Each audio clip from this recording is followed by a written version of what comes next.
지난 시간에 성인이 된 삼손이 처음으로 등장하는 장면을 살펴보았습니다. 삼손의 첫 인상은 어떻습니까? 내 눈에 조사온이로 요약되었습니다. 삼손은 보는 것으로 결정하고 자기 눈에 좋은 대로 행동했습니다. 자신이 무엇을 하는지, 어떻게 사는 것이 올바른지 생각하지 않았습니다. 삼손은 그냥 본능에 의해 움직이는 그런 사람이었습니다. 이런 삼손은 길들여지지 않은 야생동물에 비유할 수 있습니다. 야생동물의 경우 강한 힘을 가지고 있어서 잘 길들여지면 사람에게 유익하고 크게 쓰임을 받습니다. 하지만 길들여지지 않으면 오히려 사람에게 해가 될 수 있습니다.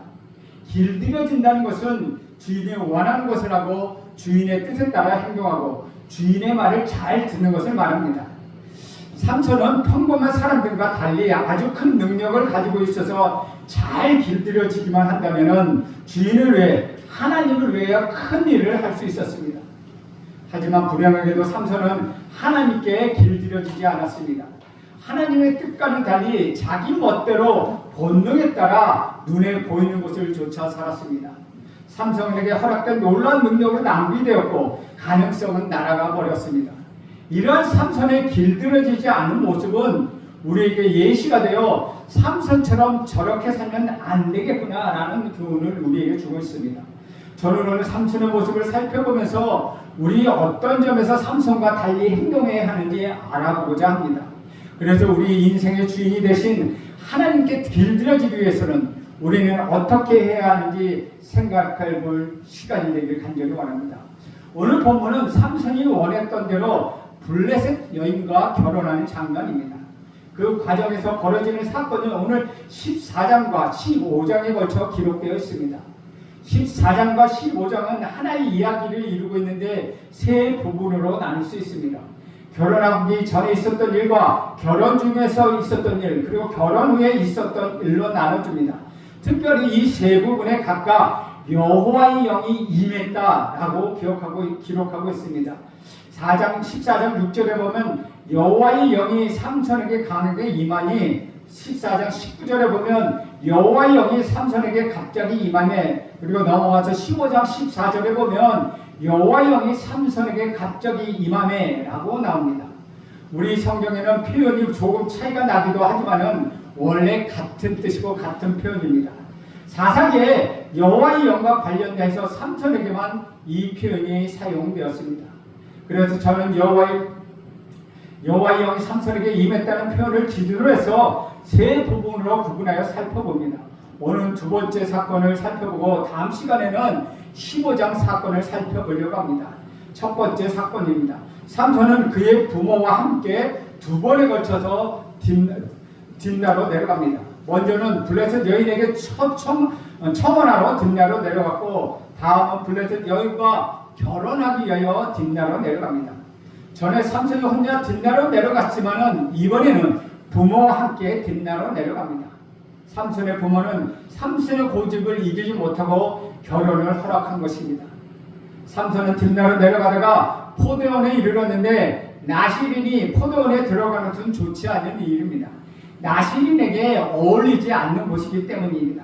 특별히 나실인은 포도나무에서 난 것을 멀리해야 했습니다. 그래서 삼손이 포도원에 들어가는 것은 유혹에 자신을 노출시키는 것이었습니다. 그런데 삼손은 포도원에 들어갔고 그곳에서 뜻밖의 사자를 만났습니다. 그 순간 여호와의 영이 강하게 임하여 삼손은 사자를 맨손으로 찢어 죽였습니다. 여기서 찢다는 표현은 쪼개서 둘러 나눈다는 의미를 담고 있습니다.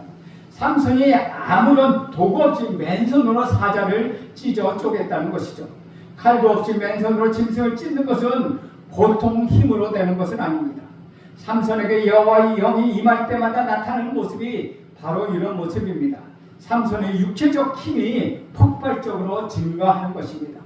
이렇게 포도원에 가서 위기를 만난 삼손이 초인적인 힘으로 사자를 죽일 수 있었던 것은 하나님이 그에게 힘을 주셨기 때문입니다.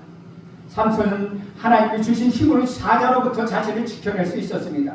그런데 위태로운 순간에 자신을 지키기 위하여 사자를 죽이는 것은 할 수 없는 일이지만 그 결과로 삼손은 해야 할 일이 있었습니다. 죽음을 만지면 그에게 따르는 정결 이식을 행하는 것이 나실인의 의무였습니다. 삼손은 의도하지 않았더라도 죽음을 접했고 그동안 길렀던 머리카락을 자르고 성막에 찾아가 제물을 바치며 8일 동안 정결 의식을 치러야 했다는 것입니다. 삼손이 이 일을 참으로 번거롭고 불편한 일이었을 것입니다. 성막에 찾아가서 이런 예식을 치르는 것은 삼손의 방법이 아니었다는 것이죠. 그의 마음은 온통 딥나에 사는 여인이 자리 잡고 있었기에 하나님의 말씀을 따르는 것은 그에게 그리 중요한 일이 아니었다는 것이죠. 신경 쓰며 고려할 만한 일이 아니었다는 것입니다. 그래서 삼손은 어떻게 합니까? 어떠한 다른 행동도 하지 않습니다. 혹시 그럼 삼손이 나신으로서 해야 할 의무나 정결의식을 몰랐던 것입니까? 이어지는 삼손의 행동을 통하여 그것은 아니라는 것을 또한 알 수 있습니다. 6절 하반절에 보면 그는 자기가 행한 일을 부모에게 알리지 아니하였더라 라고 말하고 있습니다. 삼손은 이 사실을 부모에게 알리지 않았습니다. 그것은 삼손이 자신의 행동이 부적합하다는 것을 알고 있었다는 것이죠. 삼손의 부모가 삼손이 사자를 죽인 사실을 전혀 몰랐다는 것은 이 일은 삼손이 혼자서 포도원에 들어갔다가 있었던 일이라는 것을 우리는 짐작할 수 있습니다. 삼손은 부모와 함께 포도원에 지나가는데 사자가 달려들 것이 아니라는 것이죠. 삼손은 부모 몰래 포도원에 들어가서 사자를 만났던 것입니다. 나실이 쓸데없이 포도원에 가서 생긴 일이라는 것이죠. 삼손이 나실이로서 자신을 어떻게 생각하는지 알 수 있는 장면이라는 것입니다. 그리고 삼손이 이러한 테러는 결혼 후에 다시 딥나에 갈 때도 반복됩니다. 이때는 더 분명하게 나신이 할 수 없는 일을 하게 됩니다. 8절과 9절 말씀을 봅니다. 얼마 후에 삼손이 그 여자를 맞이하려고 다시 가다가 돌이켜 그 사자의 죽음을 본즉 사자의 몸에 벌떼와 꿀이 있는지라 손으로 그 뚜구를 떠서 걸어가며 먹고 그의 부모에게 이르러 그들에게 그것을 들여서 먹게 하였으나 그 꿀을 사자의 몸에서 떠왔다고는 알리지 아니하였더라. 삼손이 사자의 죽음을 보는 장면은 원래 표현대로 하면 그가 보려고 돌이켰다라고 번역할 수 있다는 것이죠. 이 말은 삼손이 전에 자신이 죽인 사자가 어떻게 되었는지 의도적으로 보려고 돌이켰다는 것입니다. 그런데 여기에 문제는 삼손이 그 죽음을 보는 것으로 끝난 것이 아니라는 것입니다. 그 죽음에서 만들어진 꿀을 손으로 떠서 먹기 시작합니다. 꿀에 정신을 팔려 죽음을 가까이 하지 말아야 하는 나실인의 규례를 전혀 생각하지 않았다는 것이죠. 그리고 삼손은 죽음에 있는 꿀을 떠서 걸어가면서 먹었습니다. 삼손은 신중하지 못하고 경솔한 모습을 우리에게 보여주는 한 장면입니다. 그리고 나서 그가 한 행동은 무엇입니까? 꿀을 혼자 먹기는 미안했는지 그의 부모에게도 그 꿀을 들여 먹게 합니다. 삼손은 규례를 어기며 자신뿐만 아니라 자신의 부모까지도 부정하게 만들었습니다. 이처럼 삼손은 자기를 위하여 자기 욕망에 따라 그 욕구를 채우기 위해 사는 사람이었습니다. 전혀 길들여지지 않았고 그저 본능대로 움직이는 사람입니다. 사랑하는 여러분, 여러분이 이런 삼손에게 조언을 해주어야 한다면 무슨 말을 해주겠습니까? 야생마처럼 길들여지지 않은 상태로 날뛰는 삼손에게 무엇이 필요합니까? 삼손뿐만 아니라 저와 여러분도 하나님께 길들여지려면 어떻게 해야 하겠습니까? 하나님께 길들여지기 위해서는 첫째로 말씀의 통제를 받아야 합니다. 삼손에게 있어서 나실인의 주변은 아무런 의미가 없었습니다.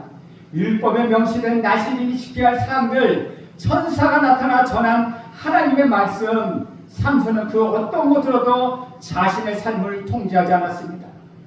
주 안에서 사랑하는 여러분이 여러분의 주인이 되시는 하나님을 따르며 하나님께 길들여져서 그분을 위해 살고자 하는 마음이 있다면 여러분은 말씀의 통제를 받아야 합니다.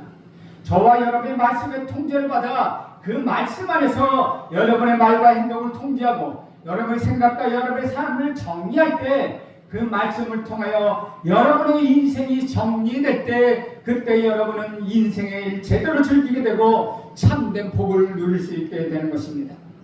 여러분이 말씀의 통제를 받을 때 진짜 자유함을 경험할 수 있다는 것입니다. 왜냐하면 하나님께 길들여져서 말씀으로 통제받는 인생, 그 인생이 가장 행복한 인생이기 때문입니다. 그러나 삼손은 말씀으로 통제되지 않은 삶이었습니다. 그런데 이런 삼손이 어떻게 이스라엘의 사사가 될 수 있었을까? 이렇게 제멋대로 삼손이 어떻게 블레셋 사람을 치게 되었습니까? 문제는 본문의 두 번째 사건이 그 배기가 됩니다. 두 번째 사건은 결혼 중에 삼손에게 있었던 일입니다. 삼손은 신부 측 풍습에 따라 딥나에서 잔치를 베풉니다. 그리고 이 결혼 잔치는 일주일 동안 계속됩니다. 잔치에서 어떤 일이 있었습니까? 지금도 그렇지만 당시 잔치에는 술은 빠질 수 없는 것이었습니다. 사실 히브리인의 잔치라는 단어에는 마시다라는 동사에서 나온 말이 잔치입니다. 그러므로 잔치에서 삼손은 어떻게 했겠습니까? 난 나시리니까 술을 마시면 안 돼, 이렇게 생각했습니까? 지금까지 삼손의 행동과 태도로 보아서는 그럴 가능성이 희박하다는 것이죠. 삼손은 나실이라는 자신의 신분과는 전혀 상관없이 포도원에 들어갔고 사자의 죽음을 만졌고 부정하게 된 꿀을 먹었습니다. 그런데 이제 와서 나실이라는 이유로 술을 거절했을 것 같지는 않습니다. 삼손은 자신의 신분이나 자신의 사명에 대하여 생각하지 않는 사람입니다. 그런 삼손이 심심했던지 블레셋 사람들과 일을 벌립니다. 잔치가 한참일 때 블레셋 사람들이 데려온 30명의 청년들과 내기를 합니다. 삼손이 수수께끼를 내는데 잔치가 벌어지는 일주일 동안의 기간을 두고 내기에서 이긴 사람에게 배옷 30벌과 겉옷 30벌로 한 10벌을 주기로 한 것입니다. 삼손의 수수께끼를 블레셋 사람이 풀면 삼손이 그들에게 옷을 주고 못 풀면 그들이 그만큼 옷을 삼손에게 주기로 하였습니다. 삼손의 낸 수수께끼는 어떻습니까? 14절입니다. 삼손이 그들에게 이르되 먹는 자에게서 먹는 것이 나고 강한 자에게서 단 것이 나왔느니라. 이 수수께끼를 어떻게 생각합니까? 우리가 생각하기에는 참으로 이상한 수수께끼입니다. 그런데 이 수수께끼를 들은 사람들이 수수께끼 자체를 두고 시비를 걸지 않는 것을 보면 삼손이 괜찮은 문제를 낸 것 같습니다. 삼손의 수수께끼를 블레셋 사람들이 사흘이 지나도록 풀지 못합니다. 그래서 이들은 수수께끼를 풀기 위하여 다른 방법을 씁니다. 삼손의 아내에게 남편을 뵈어서 답을 알아내라고 명령합니다. 그리고 그렇게 하지 않으면 너와 너희 아버지 집을 불살라버리겠다고 협박합니다. 명령과 협박을 받은 삼손의 아내는 삼손에게 수수께끼 답을 알려달고 울며 불며 애원합니다. 블레셋 사람들의 협박이 그만큼 두려웠던 것입니다. 본문에서 우리는 또한 중요한 사실 하나를 발견합니다. 이 여인의 이중적인 모습을 보게 된다는 것입니다. 삼손의 아내라고 기록되어 있지만 삼손과 결혼하여 그의 아내가 되었지만 그녀는 여전히 블레셋 사람이었고 블레셋 백성을 위한 사람이었다는 사실입니다. 이 여인은 삼손에게 솔직하지 못했고 자기 집을 더 중요하게 생각했던 것 같습니다. 그녀의 행동은 삼손의 아내라는 호칭이 오히려 역설적으로 들리기 때문입니다. 결국 삼손은 이 여인을 혼자 좋아해서 결혼한 것이고 이 결혼이 얼마나 무모하고 잘못된 것인가를 우리에게 알려주고 있습니다. 삼손은 눈물로 애원하며 답을 가르쳐 달라고 하는 아내의 욕구를 처음에는 자신의 부모에게도 알려주지 않았다고 거절합니다. 하지만 계속되는 여자의 눈물을 버티지 못합니다. 답을 알려주고 맙니다. 잔치가 끝나가는 마지막 순간에 블레셋 사람들은 그 수수께끼 답을 말합니다. 그리고 삼손은 그들이 정당하지 못한 방법으로 답을 얻었음을 알게 됩니다. 그래서 삼손은 이렇게 대답합니다. 18절 말씀입니다. 일곱째 날 해 지기 전에 성읍 사람들이 삼손에게 이르되 무엇이 꿀보다 달렸으며 무엇이 사자보다 강하게 했느냐 한지라. 삼손이 그들에게 이르되 너희가 내 암송아지로 밭을 갈지 아니하였더라면 내 수수께끼를 등이 풀지 못하였으리라 하니라. 삼손이 아내를 가르쳐 지금 무엇라고 이야기하고 있습니까? 내 암송아지라고 하며 블레셋 사람들이 이 암송아지로 밭을 갈았다고 말합니다. 암송아지라는 단어 자체는 평범하지만 아내에 대해서 이렇게 빗대는 것은 자신을 배신한 것에 대한 분노가 담겨져 있는 표현입니다. 삼손은 정말 화가 났지만 다른 방법이 없었습니다. 블레셋 사람들의 방법이 정당한 것은 아니었지만 어쨌든 삼손은 내기에서 지고 말았습니다. 삼손은 하는 수 없이 약속대로 배옷과 겉옷 30벌을 주어야 했습니다. 그래서 삼손이 생각한 방법은 다른 사람들의 옷을 빼앗는 것이었습니다. 삼손은 옷을 구하기 위하여 아스글론에 내려가서 블레셋 사람 30명을 죽이고 그들의 옷을 빼앗아 옵니다. 아스글론은 딥나에서 약 30km 이상 떨어진 블레셋 성읍입니다. 삼손은 블레셋 사람들에게 옷을 주기 위하여 블레셋 사람들을 죽인 것입니다. 이것이 삼손이 블레셋 사람을 죽인 첫 번째 싸움입니다. 그런데 여기서 중요한 거 하나를 또 하나 발견합니다. 이 승리가 이스라엘이나 삼손이 속한 단기파를 위한 것이 아니라는 사실입니다. 삼손은 하나님이 주신 사명이나 이스라엘을 위해서가 아니라 전적으로 자기 자신의 개인적인 필요에 의해서 그것도 욕망과 경솔한 행동으로 벌어진 상황을 처리하기 위하여 블레셋을 공격했다는 것입니다. 그리고 그 이상도 아니었다는 것이죠. 그래서 삼손이 블레셋 사람을 쳤지만 이스라엘에게 구원은 찾아오지 않았습니다. 이 사건을 시작으로 삼손은 모두 개인적인 이유로 블레셋을 공격합니다. 물론 이러한 삼손의 행동에 여호와의 영이 능력을 주신 것은 사실입니다. 하지만 그렇다고 해서 삼손의 행동이 정당할 수는 없다는 것이죠. 삼손의 행동은 사사로서 그의 사명과 관련이 없지만 그럼에도 불구하고 하나님은 이러한 삼손의 온전하지 못한 행동을 통하여 하나님의 뜻을 이루어가고 계시다는 것입니다. 하나님의 영이 삼손에게 임하여서 이 일을 할 수 있도록 하셨다는 것입니다. 약속대로 블레셋 사람에게 옷을 건네준 삼손은 화가 풀리지 않아 아내를 처가로 둔 채 혼자 집으로 돌아왔습니다. 그리고 삼손의 장인은 삼손이 다시 자기 딸을 찾지 않을 것이라고 생각하여 자신의 딸을 결혼에 참석했던 사람 중에 한 사람에게 아내로 주었습니다. 이렇게 삼손의 국제적 결혼은 실패로 돌아갑니다. 그리고 이 일은 딥나 여인의 집안에 커다란 재앙을 가져오게 됩니다. 이 사건을 계기로 해서 삼손은 블레셋과 싸우기 시작했고 이스라엘에 대한 하나님의 구원이 이루어져 가는 것입니다. 사랑하는 여러분, 여러분이 만일 이런 식으로 결혼을 망쳐버리고 하나님이 주신 큰 능력을 고작 내게 진 빛을 갖게 돼 사용하는 삼손에게 조언을 해주어야 한다면 여러분은 무슨 말을 해주겠습니까? 하나님께 길들여진 인생이 되기 위하여 삼손에게 무엇이 필요하겠습니까? 삼손뿐만 아니라 우리도 하나님께 길들여지려면 어떻게 해야 합니까? 하나님께 길들여지기 위해서는 두 번째로 자신이 주가 아님을 알아야 한다는 것입니다. 삼손은 하나님이 주신 능력을 자신만을 위해서 사용했습니다. 하나님이 크신 은혜가 그저 자신의 욕망을 채우는 수단뿐이었다는 것이죠. 하나님 나에게 이렇게 왜 이러한 능력을 주셨는지 그는 생각해보지 않았습니다. 은혜를 허락하신 하나님을 위하여 내가 무엇을 해야 할지 그는 생각하지 않았습니다. 자신이 누군지 잊어버린 채 내가 그 인생의 주인이 되어서 사는 것이었습니다. 우리가 나의 주인이 되는 하나님을 따르면 하나님께 길들여져서 그분을 위해 살고자 하는 마음이 있다면 우리는 내가 주인이 되어서는 안 된다는 것입니다. 내가 주인이 아닌 것을 기억할 때 나에게 있는 것이 하나님이 주신 것으로 생각하고 하나님 나에게 주신 것을 내가 어떻게 사용할 것인가를 우리는 생각할 수 있어야 한다는 것이죠. 내가 주인이야기에 나의 힘, 나의 시간, 나의 재능, 나의 물질, 나의 능력, 나의 인성, 심지어는 나의 생각까지도 모든 것이 주님의 것이라는 것입니다. 이 모든 것은 나의 욕심을 이루기 위해 사용하라고 주신 것이 아니기 때문입니다. 나만을 위하여 이기적인 목적을 위하여 쓰라고 주신 것이 아닙니다. 우리는 하나님 나에게 은혜로 주신 모든 것을 주님의 뜻에 따라 주님이 허락하신 목적에 따라 사용해야 한다는 것이죠. 주님의 뜻에 이루기 위하여 내가 숨쉬는 것이고 주님의 영광을 위하여 내가 존재하는 것입니다. 그런데 우리는 너무나도 쉽게 내가 주인이 되어서 내 삶을 살아간다는 것이죠. 내가 우상이 되어서 나를 섬기고 내 욕심을 위해 사는 것입니다.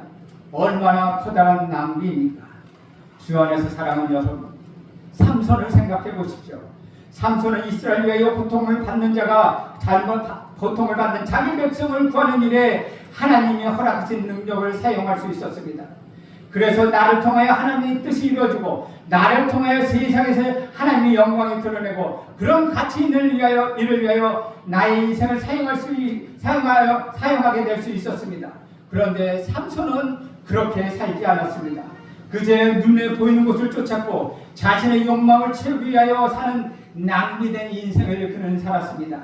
하나님께 길들여지지 않는 안타까운 인생을 살았던 것입니다. 누구보다 큰 가능성, 큰 능력을 가지고 있었는데 길들여지지 않아서 그의 인생이 말씀에 의하여 통제되지 않아서 그는 본능대로 살아갔다는 것이죠. 자기의 주인이 되는 하나님을 삶으로 인정하지 못하고 자기 자신이 삶의 주인이 되어 살아갔습니다. 자기의 욕심을 위하여 받은 은혜를 낭비해 버렸다는 것이죠. 사랑하는 여러분, 여러분은 어떻습니까? 여러분의 인생은 하나님께 길들여진 인생이라고 할 수 있습니까? 점점 더 시간이 가면 갈수록 여러분의 인생이 하나님께 길들여지고 있습니까? 그것을 어떻게 알 수 있습니까? 여러분의 인생이 말씀에 의하여 통제되고 있는지 점검해 보십시오. 내가 원하는 대로, 눈에 보이는 대로 내 욕심을 위하여 움직이고 있습니까? 아니면 하나님의 말씀의 통제를 받으며 여러분의 인생의 주인이 여러분이 아니고 그의 뜻에 순종하려고 여러분 속에서 벌어지는 치열한 싸움을 계속하고 있습니까? 여러분 안에 그러한 싸움이 있다면 길들여지고 있는 과정이라고 할 수 있습니다. 여러분 안에 벌어지고 있는 그런 싸움, 그 싸움을 계속하시기 바랍니다. 결코 포기하지 마시기 바랍니다. 사랑하는 여러분, 여러분의 목자 되신 주님의 손에 붙들려 그분에게 길들여질 때 가장 큰 행복을 얻을 수 있습니다. 저와 여러분의 만족과 기쁨과 평안이 그분의 손 안에 달려있기 때문입니다. 다른 곳에서 얻을 수 없는 것을 찾아 헤매지 마시기 바랍니다. 그분의 통제 안에서 그분이 주인 되심을 범사에 인정하길 간절히 바랍니다. 그럴 때 저와 여러분은 길들여진 인생으로 만족할 수 있다는 것입니다. 여러분은 하나님의 선하신 손에 길들여진 양이고 싶지 않습니까? 지금까지 우리는 사사기 내용을 돌아보면서 하나님께서 이스라엘을 구원하시기 위하여 사사를 세우시고 사사를 통하여 적군을 물리쳐 이스라엘을 구원하셨습니다. 하지만 삼손은 사사로서 이스라엘을 구원하기 위하여 블레셋 사람을 싸워 죽인 것이 아니라 자신의 감정과 자신의 욕심 때문이었다는 것이죠. 삼손은 하나님께 놀라운 복을 받았습니다. 그 능력을 하나님이나 다른 사람을 위하여 사용하는 것이 아니라 자기 자신을 위하여 사용했다는 것이죠. 여러분에게도 이런 모습이 있는지 없는지 돌아보시길 간절히 바랍니다. 하나님께서 여러분에게 지혜와 지식과 건강과 재물, 능력을 주셨는데 삼손처럼 하나님께서 내게 주신 것을 가지고 혹시 나를 위하여 사용하고 계시지는 않습니까? 저와 여러분 수많은 선택의 길 앞에 놓여 있습니다. 그 가운데 하나님께서 우리에게 허락하신 것을 가지고 우리의 복이 좋은 대로 가련히 나의 길을 선택하여 걸어가는 것이 아니라 하나님을 위하여 섬기고 제자들의 삶을 선택하여 세상이 아닌 주님을 닮아가는 저와 여러분이 되기를 간절히 축복드립니다. 기도하겠습니다. 하나님, 오늘도 삼손의 삶을 통하여서 하나님 우리가 다시 한번 살펴봅니다. 삼손이 비록 하나님께 길들여지지 않았지만 하나님은 그런 삼손을 통하여 하나님의 뜻을 이루어 가심을 계속 보게 됩니다. 즉 삼손의 사명은 계속되고 있음을 다시 한번 보게 됩니다. 비록 우리가도 하나님 앞에 길들여지지 않았지만 하나님 우리가 하나님 앞에 길들여지며 그렇게 살아가기를 간절히 원합니다. 말씀에 통제받기를 원합니다. 내가 주인이 아니라 우리 주님이 우리 삶의 주인이 되길 간절히 원합니다. 주여 우리와 함께 하여 주옵소서. 예수님의 이름으로 기도합니다. 아멘.